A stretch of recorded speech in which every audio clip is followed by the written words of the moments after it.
নমস্কার, সুপ্রভাত। আমার মিষ্টি বন্ধুদের কাছে সকালবেলায় হাজির হয়ে গেছি একদম শীতের আরও একটা সবজি নিয়ে, একদম তাজা টাটকা শিম। তবে এই শিমটার কিন্তু একটু গল্প আছে। শিমটা হচ্ছে, কিছুটা শিম হচ্ছে আমার বাজার থেকে কেনা, কিছুটা শিম হচ্ছে সেই ছেলেবেলায় ফিরে যাওয়া। যদিও আমার নয়, মানে এর যে গল্পটা, সে আমার বোনজি, সে কিন্তু এখনও বড় হয়নি, সে ছোটই আছে। গেছিলো এক জায়গায় পিকনিক করতে, কোনো বাগান ঠাগান হয়তো আছে, যা ছেলেবেলার একটা ইয়ে থাকে যে একটু বেগুন তুললাম, একটু শিম তুললাম, সেরকম আনন্দ করে কিছু শিম তুলেছিল। সেটা আবার মাসিমণিকে দিতে হয়েছে, তার স্বাদটা তো দ্বিগুণ হবেই।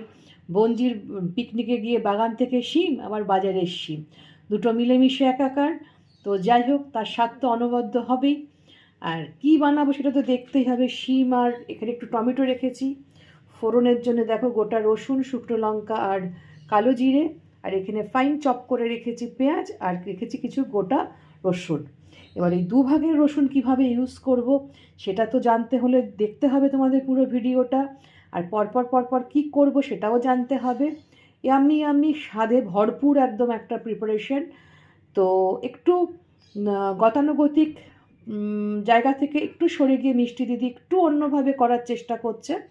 তো যাই হোক, এই শিমটাকে কী করব, শিম আর এই তোমার ছোট্ট একটু টমেটো, দেখো অর্ধেক, এই টমেটোটাকে ফার্স্ট আমি কী করবো, একটু পেস্ট বানিয়ে নিই মিক্সিতে। পেস্টটা করার পরে আমি তোমাদের কাছে আবার ফিরে আসছি, কথা দিলাম। দেখো অলরেডি আমি মিক্সিতে শিমটা পেস্ট করে নিয়েছি টমেটোটার সঙ্গে।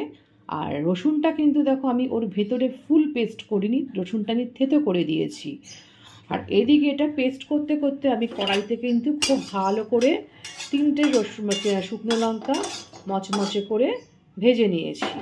এবার লঙ্কাগুলোকে আমি তুলে রেখে দিচ্ছি। ভাবছো গরম লঙ্কা কি করে তুলছি, জাস্ট ওপরগুলো ধরে ধরে তুলছি।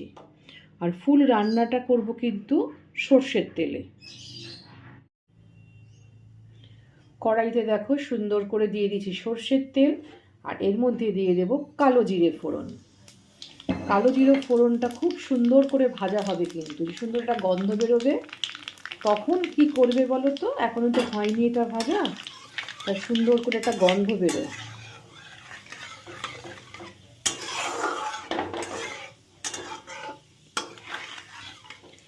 এই জিনিসটা মানে কি বলবো, মানে এক থালা ভাত খাওয়া হয়ে যাবে এত সুন্দরভাবে বানালে। তো দিয়ে দিচ্ছি দেখো এইবার এই যে গোটা রসুনগুলো দেব, আর এই চপ করে কেটে রাখা পেঁয়াজটার মধ্যে দিয়ে দেব।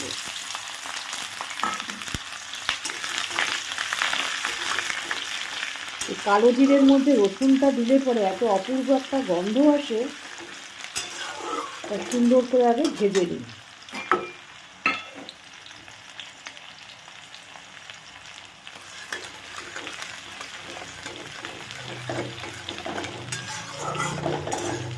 তোমরা বলবে রান্নায় কোনো ঝাল দিলে না, শুকনো লঙ্কাটা জাস্ট রোস্ট করে তুলে রাখলে।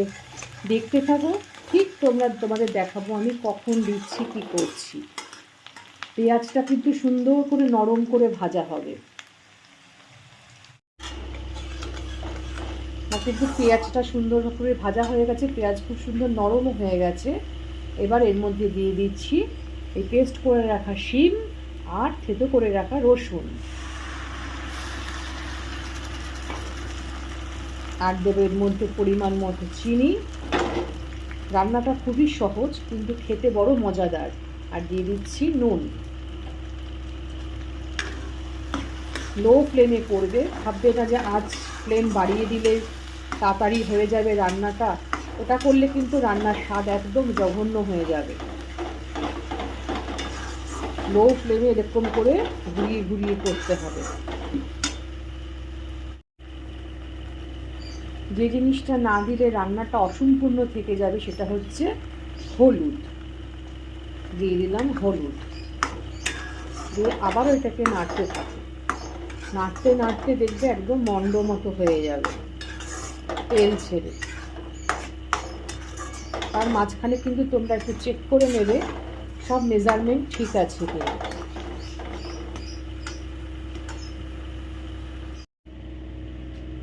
দেখো যে শুকনো লঙ্কাগুলো আমি রোস্ট করে রেখেছিলাম সেটা একটু নুন দিয়ে রেখেছি, এই দেখো নুন দিয়ে এটাকে ভালো করে কি করব, বেশ গুঁড়ো করে নেব।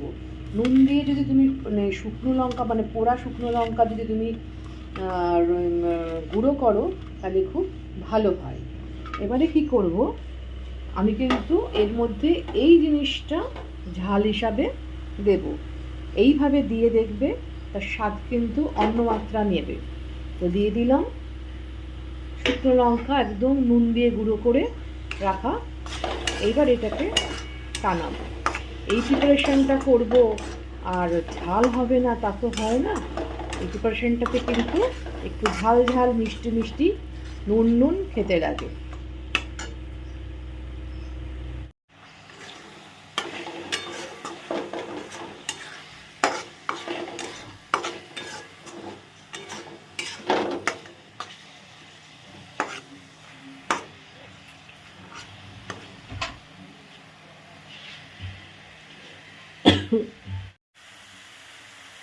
পুরো দেখতে পাচ্ছ আমি পুরো শিমটাকে কিন্তু পাতিয়ে পাতিয়ে কড়াইয়ের মধ্যে টানাচ্ছি। যত টানাতে পারবে তত কিন্তু ভালো লাগবে খেতে প্রিপারেশনটা। দেখো তোমরা তো সবাই নানান রকমের ভর্তা খেয়ে থাকো। এটা হচ্ছে আমার মায়ের কাছে শেখা বা মায়ের হাতের ভাজা ভর্তা বলে এটাকে। দেখতেই পাচ্ছ পুরো জিনিসটা কিন্তু ভর্তা জেনারেলি কী করে, পেঁয়াজ লঙ্কা সব হাতে করে ডলে মাখে। তো দেখো আমি কিন্তু সবই দিয়েছি, কিন্তু পুরো জিনিসটা হচ্ছে আমার ভাজা শিমের ভর্তা এটা। তো তোমরা একবার এভাবে করে দেখো যে ভাজা শিমের ভর্তা কেমন লাগে খেতে, করে আমাকে কিন্তু অবশ্যই জানাবে। কারণ হচ্ছে আমার তো ভীষণই ভালো লাগে, মানে মোটামুটি বলতে পারো মাছ মাংস বাদ দিয়েও তুমি খেতে পারো এটা। যারা নিরামিষ খুব ভালো, এবার যারা নিরামিষ খেতে ভালোবাসে না তাদেরকে তুমি জোর করে বললেও তারা বলবে না, কারণ হচ্ছে অনেকের আছে সেটা। কিন্তু যারা ভালোবাসে তাদের জন্য আমি বলবো 1000% গ্যারান্টি দিয়ে যে তোমরা এইভাবে প্রিপারেশনটা করলে তাহলে তোমরা বুঝতে পারবে কী পরিমাণ অপূর্ব সুন্দর খেতে হয়। যেমন কচুর শাক এরকম করে টানায় না, ঠিক এভাবে টানিয়ে টানিয়ে একদম মন্ড হয়ে যাবে। দেখো কতটা শিম ছিল, এখন ছোট্ট একটা মন্ড হয়ে গেছে।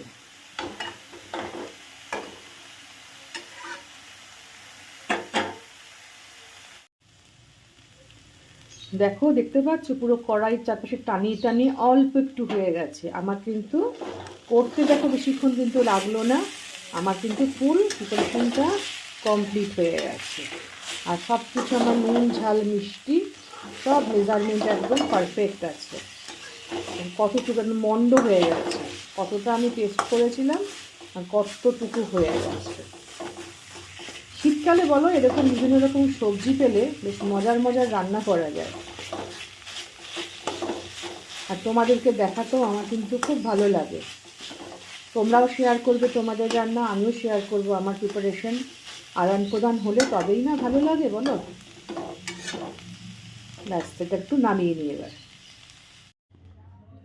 তাহলে দেখলে তো আমি কমপ্লিট করে ফেললাম ভাজা শিম ভর্তা, আমার মায়ের হাতের স্পেশাল।